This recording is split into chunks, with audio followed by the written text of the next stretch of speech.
गुरुर्ब्रह्मा गुरुर्विष्णु गुरुर्देवो महेश्वरा गुरुर्साक्षात् परब्रह्मा तस्मै श्री गुरुवे नमः। गजाननं भूतगणाधिसेवितं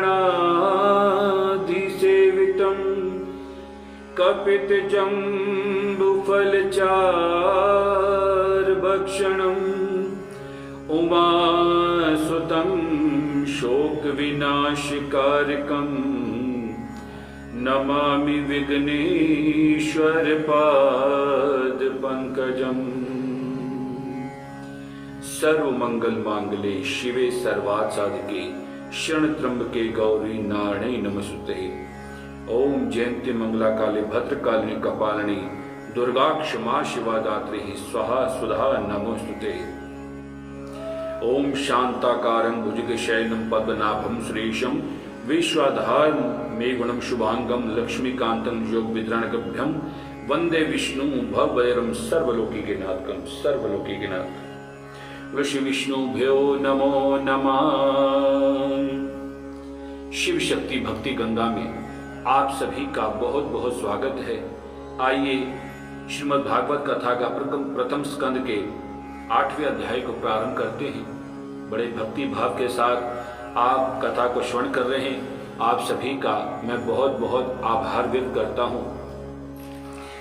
श्री विष्णुभ्यो नमो नमः। गर्भस्थ परीक्षित की भगवान द्वारा रक्षा तथा कुंती कृत श्री कृष्ण स्तुति। सूची ने कहा, अपने मृतक बांधवों को जल दान करने के लिए द्रौपदी आदि स्त्रियों के साथ पांडव तथा कृष्ण आदि गंगा तट पर आकर तर्पण किए तथा अपने बांधवों का स्मरण करके बहुत विलाप किए।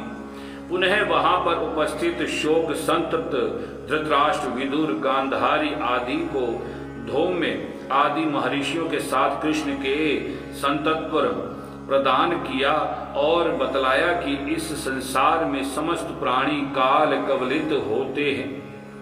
इस पर भगवान श्री कृष्ण जी ने महाराज युधिष्ठिर को राज्य दिलाया तथा उनसे 3 अश्वमेघ यज्ञ कराए। इसके पश्चात जब भगवान श्री कृष्ण सबों से विदा लेकर द्वारका जाने के लिए उधर थे, उसी समय उन्होंने देखा कि अभिमन्यु की पत्नी उत्तरा घबराई हुई दौड़ी आ रही है। उत्तरा ने भगवान से कहा, पाहि पाहि मां योगिनी देव देव जगत्पते नान्यहं त्वदमये पश्यत्र मृत्यु परस्परम् अभिद्रवती मामीश शरस्वातायसो विभो कामं दहति मां नाथ मामे गर्भो निपात्मात्मा। देवाधिदेव जगदीश्वर आप महायोगी हैं, आप मेरी रक्षा करें भगवान, आप ही मेरी रक्षा कर सकते हैं। इस लोक में तो सभी एक दूसरे की मृत्यु के कारण बन रहे हैं। यह देखता हुआ लोहे का बाण मेरी ओर आ रहा है। यह मुझे भले ही भस्म कर दे किंतु मेरे गर्भ को नष्ट ना करे। वो श्री विष्णु भगवान की। उत्तरा की प्रार्थना सुनकर भगवान ने जान लिया पांडवों के वंश का विनष्ट करने के लिए अश्वत्थामा ने ब्रह्मास्त्र का प्रयोग किया है। उसी समय पांडवों ने भी देखा कि उनकी ओर 5 दहकते हुए बाण आ रहे हैं। उन लोगों ने भी अपने अपने अस्त्र उठा लिए। भगवान श्री कृष्ण ने अश्वत्थामा के अमोघ ब्रह्मशीर अस्त्र की सुदर्शन चक्र द्वारा पांडवों की रक्षा की तथा अपनी माया से उत्तरा के गर्भ में ढक दिया। भगवान के तेज के समक्ष ब्रह्मश्रेय अस्त्र निस्तेज हो गया। कुंती ने देखा कि भगवान ने हमारे पुत्रों की रक्षा की है तो वह द्रौपदी के साथ आकर भगवान की स्तुति करने लगी। कुंती कहने लगी, आप संपूर्ण जगत के आत्मा रूप हो, विद्यमान हो, माया रूपी जवनिका का व्यवधान होने के कारण अज्ञानी जीव आपका साक्षात्कार नहीं कर पाते हैं।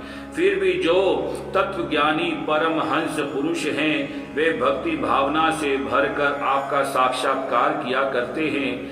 भगवान, आपको मेरा बारंबार नमस्कार है।